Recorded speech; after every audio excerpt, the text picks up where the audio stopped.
José López Portillo nació en la Ciudad de México en 1920.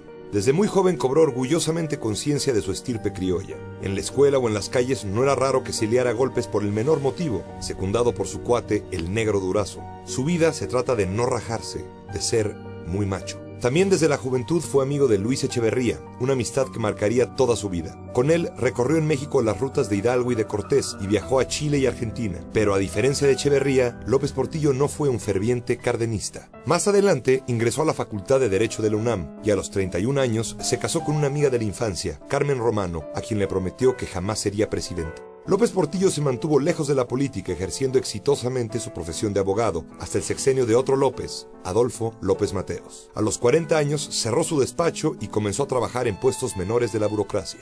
Pasó después por la Subsecretaría de la Presidencia, la Subsecretaría del Patrimonio y la Dirección de la Comisión Federal de Electricidad, hasta que en 1973, gracias a su amigo el presidente Luis Echeverría, llegó a la Secretaría de Hacienda sin gran preparación para el puesto. Apenas 2 años después, Echeverría lo escogió como el candidato ideal para continuar con su proyecto. En 76, José López Portillo alcanzó la presidencia. Fue fácil el triunfo, pues no se presentó ningún otro candidato en aquellas elecciones. El nuevo presidente tomó las riendas del país en medio del desastre económico al que su predecesor lo había llevado. El déficit fiscal era inmenso, crecían el desempleo, la inflación y la gigantesca deuda externa amenazaba convertirse en impagable. El peso acababa de devaluarse en un 100% después de décadas de estabilidad. López Portillo llegó pregonando una política de austeridad. Por 2 años, aquella actitud, contrastante con la demagogia de Echeverría, logró una recuperación del rumbo. Pero pronto, con el país cerca de tener una riqueza petrolera insospechada, comenzaron a aparecer nuevos síntomas de desmesura. López Portillo colocó a varios parientes en puestos altos de la administración y se enorgulleció de ello. Su esposa recorría el mundo despilfarrando recursos, acompañada de un gran piano de cola para mostrar sus dotes de concertista. Su amigo, el Negro Durazo, jefe de la policía del Distrito Federal, cumbre de la corrupción, se construyó palacios en Zihuatanejo y el Ajusco. Comenzó también el desmedido culto a la imagen del presidente, que se hacía retratar a caballo, raqueta o ametralladora en mano, esquiando, escalando. La bonanza petrolera tiró el plan de crecimiento moderado por la borda. No eran solo los enormes yacimientos descubiertos en años recientes, sino los altísimos precios del petróleo. López Portillo decidió cimentar el crecimiento del país en todos sus ámbitos en el oro negro. Las inversiones faraónicas en autopistas, ferrocarriles, petroquímica, industria, energía nuclear e infraestructura agrícola pretendían modernizar absolutamente al país en un solo sexenio. Para 81, Petróleos Mexicanos debía ya el 87% de sus activos, y su deuda era mayor que la del resto del sector público.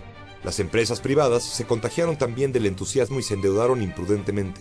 Todo financiado por los bancos extranjeros a los que se pagaría en unos años cuando el petróleo produjera su fantástica riqueza. Según cálculos de Gabriel Said, en 81 el gobierno mexicano invertía la exorbitante cantidad de $70 millones por hora en el país. Ningún monarca en el mundo tenía un poder semejante al de López Portillo. Los sectores público y privado no tardaron en contraer una deuda externa de $51.788 millones y llegaría a $80.000 millones a fin del sexenio. La improductividad, el despilfarro y la corrupción amenazaban carcomer el edificio económico, pero su verdadera debilidad estaba en sus cimientos, apoyado como estaba en un solo ladrillo: el precio del barril del petróleo. En 81 ese ladrillo cedió. Los precios internacionales del petróleo comenzaron a bajar. Cuando el director de Pemex bajó también el precio en $4, el presidente lo envió prácticamente al exilio. El gobierno siguió gastando dinero a manos llenas. López Portillo subió el precio en $2 y amenazó a los clientes con no venderles más petróleo. Naturalmente, sus amenazas no sirvieron de nada.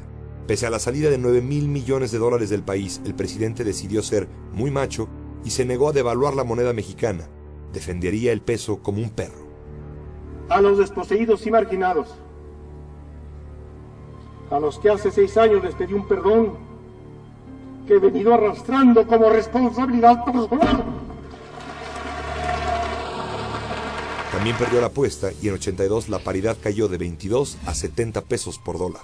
En agosto de ese mismo año México estaba en bancarrota. López Portillo no aceptó su culpa. Se dijo responsable del timón, pero no de la tormenta. Acusó a quienes habían sacado dólares del país y en un último intento por salvar su sexenio nacionalizó la banca mexicana. La tormenta económica requería de alguien hábil en navegar por las dificultades financieras que le serían heredadas. López Portillo decidió convertir en candidato del PRI a su secretario de Programación y Presupuesto, Miguel de la Madrid. Costaría muchos años a la economía mexicana salir de la quiebra, y más aún librarse de la dependencia del petróleo, que todavía tiene un peso importante en las finanzas públicas. Desprestigiado, devaluado, López Portillo falleció en 2004.